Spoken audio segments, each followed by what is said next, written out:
Welcome back to another episode of Reading Rehab. I am Mike Brown, joined by Brian Gardner. And Pat Healy.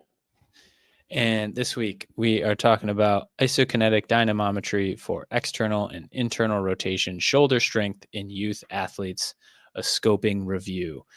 This was also published relatively recently at the end of 2024 in the International Journal of Sports Physical Therapy. And getting into it, we're all a little let down. A little jazzed think, up about it. Yeah. Yeah. There was a lot of potential for this, but I feel like the things I wanted from an article such as this, I did not get. So it was a scoping review of 23 studies. They do say most of those are like normative populations. There's only 2 studies that looked at symptomatic patients. And yeah, it was a relatively short article. I feel like the tables are like the main things to look at from it. So I guess table 1 shows all the different setups that each of the 23 articles did. And it looked like the seated 90-90 position was the most common, but there were other setups as well, like supine 90-90 looked like the next most common. This also might be a me thing, but why is it some are seated 90-90 position and then some are just seated 90-90? I don't. This might be particulars. I don't want to be a jerk, but that's just the I don't know what the word is, but the type A person in me, I guess. Yeah, it highlights the heterogeneity in the positional setups, because there's also heterogeneity in how they describe the same setup. Yeah, no kidding. Yeah, and then I think, like, on top of what we just said with heterogeneity, when it comes to isokinetic testing, unlike isometric, where you're really just worried about the positioning of it, and that's kind of like your main variable. When you add an isokinetic, you also have the speed of it, which then adds a whole other layer of heterogeneity, because as you can also see, there are many different speeds used. And these speeds are also they're different if the range is set up differently as well. So there is another layer to this, because I know in my own readings, there are some that will take them through full external and internal rotation. And then there are some that limit their range from 45 external to 45 internal. And I think that article is actually referenced in this scoping review. And it's, then when you're putting the degrees per second into it, that's going to be completely different for who's using more range, because then they're going to spend more time and the speed is going to be like completely off. And so there's just another aspect of just this whole pool of heterogeneity. I'm just fired up because this came out at a time when I was trying to test a baseball kid, and I was like, oh, sweet, here's a lot of good information. And then I read this, I go, I felt like I didn't take away much from this. I'm at the same place I was before reading this. Yeah, there's like, just to go into all the different speeds that they talk about, like 60 degrees per second and 180 degrees per second are the most common, but they have 60, 90, 120, 180, 240, 300, and 360. So that's a lot, and they don't really explain why you would use one versus the other. I kind of have a gripe against these speeds here, kind of to like the point that I said earlier. Like, I understand from a homogeneity standpoint, you might do this, but when actually like determining what is slow, fast, or like moderate, it all depends on how many degrees of freedom you have for the test. And then from the company for Biodex, it's all 1 degree for each 1 degree per second. And so depending on how much range you have available, that can be slow for one joint, if there's a large range of motion, but then it can be super fast for another joint like the ankle if you're doing inversion eversion that doesn't have a whole lot going for itself. And so just another gripe I have with all this Yeah. stuff. But Yeah. So you have like to look at I the wish total range of motion. I wish the isokinetic research would start to shift towards a classification system of utilizing, like I said, the range available and what's the relation of the speed to that range, and then classifying it as slow, normal / moderate, and fast based on that. Like moderate would be your 1 degree per 1 degree per second, and then slow would be like half of that, or fast would be 2 times that. Like, I feel like that would make more sense than just like, oh, here's 60 degrees per second and here's 120, 300, and this is what we're discerning as slow, fast, or not. Yeah, Just another gripe. Yeah, that's a good point. I feel like I just hear about 60 degrees per second all the time just because of the knee and ACL literature. So it's like 60 degrees per second works really well for the knee joint. But as you mentioned, it wouldn't work well at the ankle joint. Um, and maybe it doesn't work well with shoulder internal external rotation as well. Yeah, yeah. definitely. Yeah, so I wish there was more discussion about that. Like, I feel like this discussion that we're having could have been had in the article. But maybe I'm asking for too much. Then there's also then the next section is then the objective measures that you take from this. And honestly, I was really underwhelmed with their discussion of these, because they only really talk about 2 objective measures, and that's peak torque to body weight and ER/IR ratio. They do mention with the ER/IR ratio that they can look at it differently from like concentric and eccentric um, muscle actions for each of those. So there's a lot of ways to break that up too, which I think could be interesting. But then again, there's that adds a further layer to the heterogeneity. So then it's even harder to find like multiple studies that are looking at the same combination of variables for ER/IR ratio. So like you really don't know what like a true normative measures would be for that. And that's, I think, honestly, my biggest gripe with with this is you don't get any norms.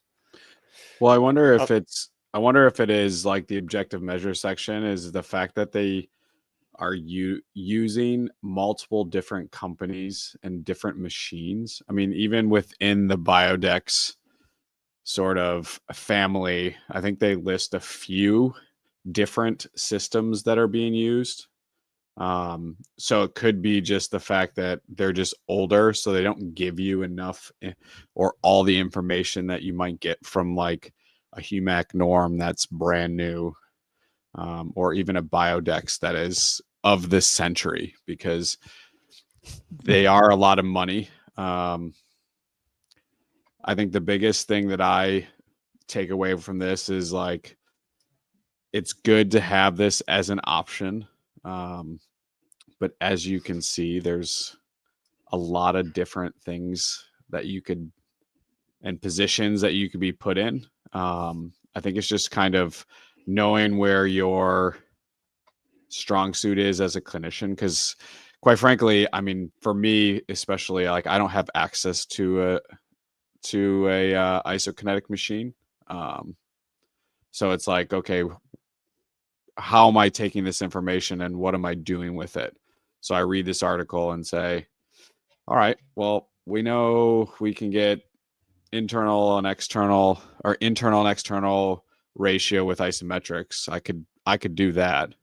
And what is that saying? So I think it's not the greatest article, but also have to read and apply this into your own setting. And that's what I think a lot of people have trouble with. It's like, okay, well, they're talking about isokinetic. Well, I don't have one. So what am I going to do with it? Why am I going to read this? But I do think there's like good ways to even just like look at setup in itself of being able to say, okay, well, I can do a 90-90. Why are they doing it? Or why are all these articles saying that 90-90 is a good thing? So I think that's just something that I've taken away from this otherwise. Sorry to go off on a tangent.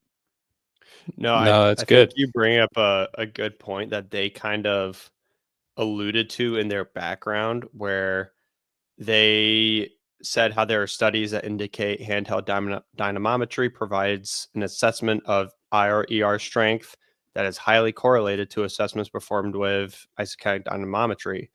But then following that, they say the concern with MMT and handheld dynamometry is that the reliability of these methods is highly dependent on clinician size and strength.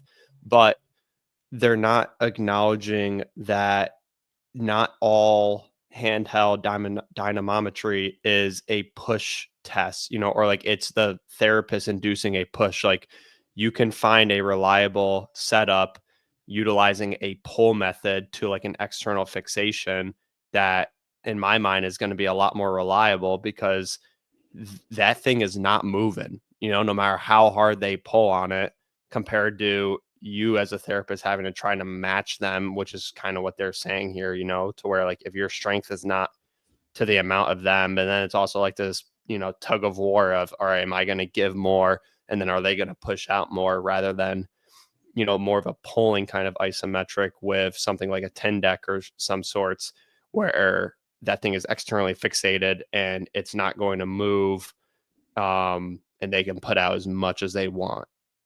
I have a question for you, Pat. Does a wall move? Does a wall move? Well, let's see. If you put a hole in it. Yeah. No, I'm just saying because you could No, honestly, you can get a handheld and just wedge it between a wall, and then you that person's not going to be able to move it. Yeah, totally. Unless they're the Kool-Aid man. Yeah. Going right through it. But I think you're right though. Like if you're utilizing handheld dynamometry from like a testing standpoint where you're the resistance, I think that's where you get in trouble with like a lot of different variables that kind of go into it. Where I think the isokinetic is nice.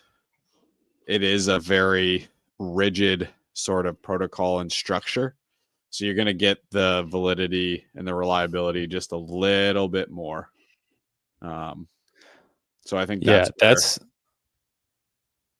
what I was gonna say. I like about the isokinetic setup is like everything else is fixated. Like your body is stable. Your like the rest of your arm is stable. I've played around with external internal rotation stuff with a Tindeck, and it's just really hard, at least in the current setup that I'm able to do at my clinic, to make sure that every like the body is stabilized, the like elbow is stabilized, so they're not moving up or down into more abduction or not, or into like any horizontal adduction or anything like that. Like I feel like it's really easy to move your arm just a little bit. So it's nice to know that like the most common setup is the seated 90-90. And then I need to figure out, okay, how am I going to make this the most reliable for me? Yeah, like you said, it just takes out the compensation of the body. Where I think you get into like they're going to cheat to try to optimize the force. I think that's where the isokinetic kind of has its benefits, where you're going to find where that person is weak and in what range too. So I think that is the difference too. And isometric, you're only finding it in one specific range versus, I think we chatted about this the other week on I forget what we were talking about, Pat. It was about a knee or something like that. Or was it the shoulder? When we were looking at the shoulder, yeah.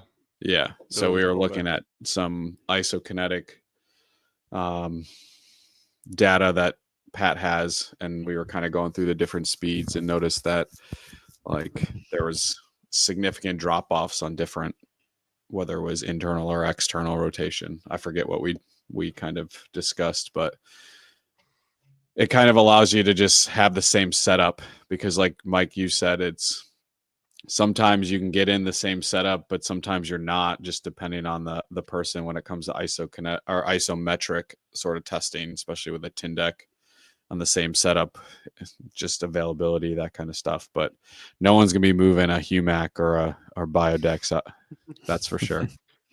Yeah. And I, from personal experience, feel like anything when you're put in that 90-90 is just a lot easier to excuse me, to reproduce during future tests, because they alluded to other testing positions like the 30-30-30, which is commonly known as like the modified position, which it's 30 degrees of abduction, 30 degrees of forward flexion, and 30 degrees of diagonal tilt. And so it's usually a more comfortable position for people in like that, earlier to moderate point of rehab.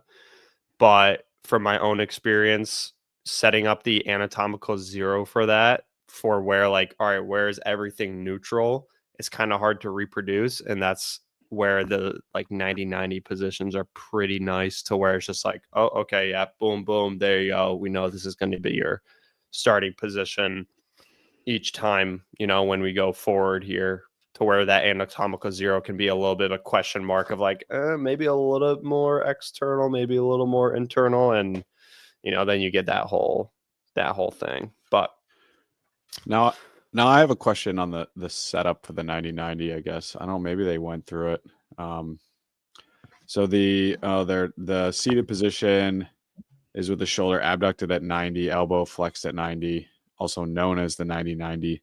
Now, was that in sort of like this position, or was it in this position? If y'all can see. Yeah, so that I don't know, because we talked about before we started, with the Humac norm that I have available. I've not seen a seated 90-90. I've only seen it supine, and when it's supine, it's the second one you showed, where like their fist would be pointing straight, like that. And so I haven't seen the seated one, but I would assume it would have to be around there, because if you're all the way they do say that it's in a neutral position. So I don't know. What do you consider? No, because I feel like you wouldn't be able. A lot of people or... can't even get into this position, let alone past that. When we're saying this position, for people that are listening, on YouTube, it's like your hand in line with your head versus like your hand. Yeah, you're holding up a field goal. Yeah, you're in the pure frontal plane versus the pure transverse plane, I guess. Yeah. Sorry for those that are listening to this. If you want to go on to the YouTube channel, we do have that for your viewing pleasure.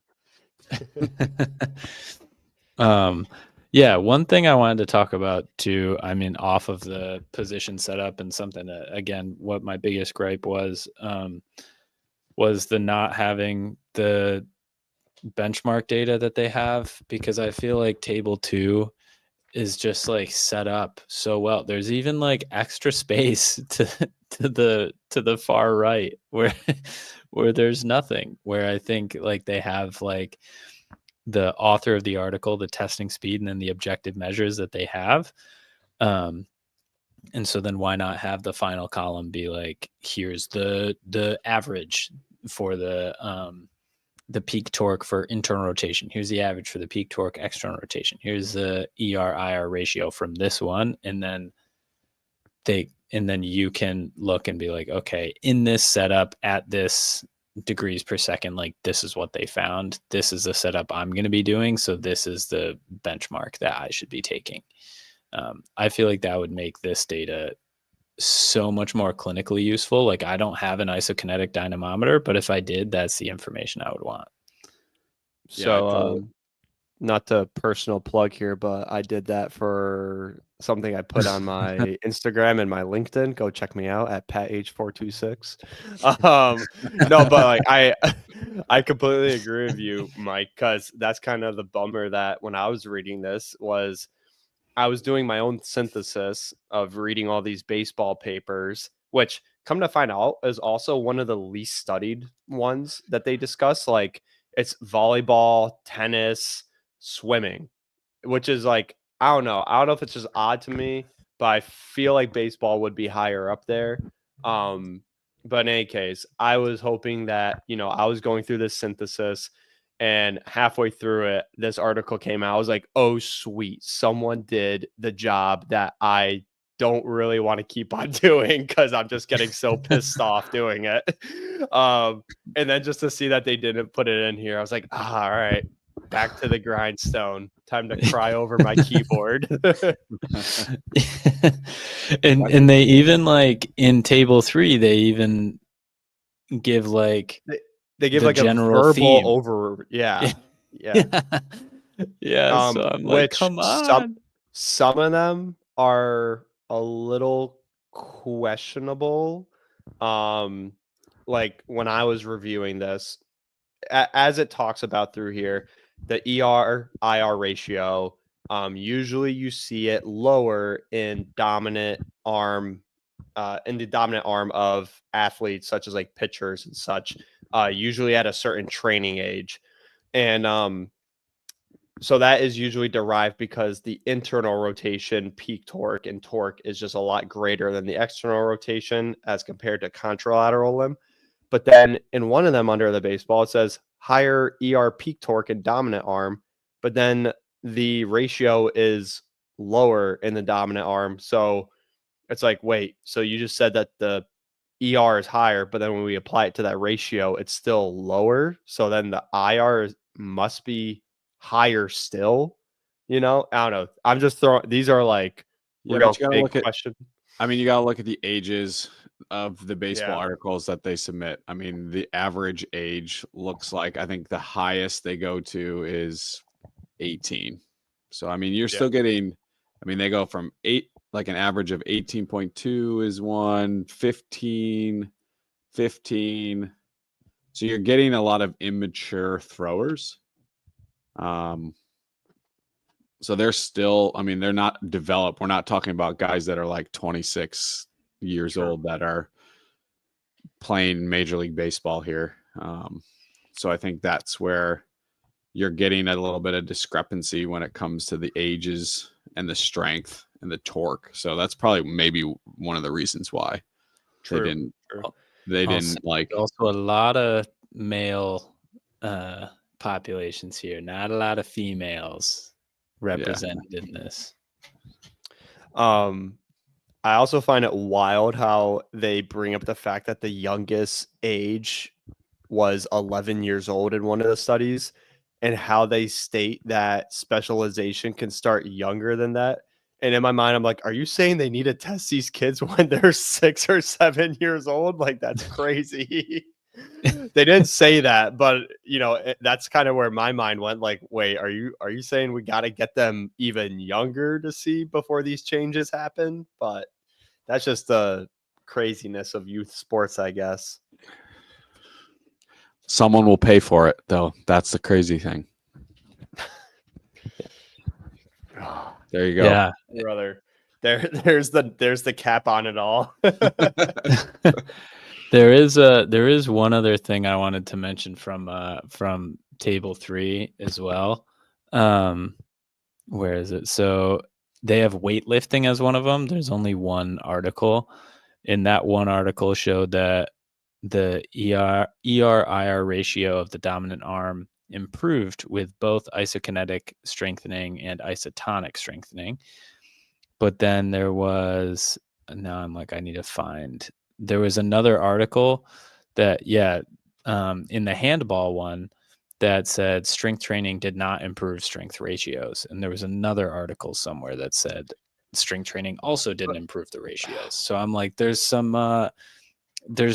even just some conflicting evidence there. So I'm like, I don't know what to believe. Well, you're And also also looking at like, Go ahead, Brian. you guys go. you're also looking at a completely different movement when it comes to weightlifting. So weightlifting as in the clean and jerk and the snatch versus someone throwing either a handball or a baseball. So I think you're kind of comparing apples to oranges with that, just because the way that the like when you perform a snatch, there's a lot more external rotation into the catch. So I think that's where you're getting not only specific loading of the shoulder, but you're almost getting a little bit more from a specificity standpoint of the actual sport, if that makes sense. Yeah, that's fair. Yeah. Yeah, I don't know. Did you guys have anything else? If anybody has those peak to torque ratios, Pat would love them. Yeah. Yeah.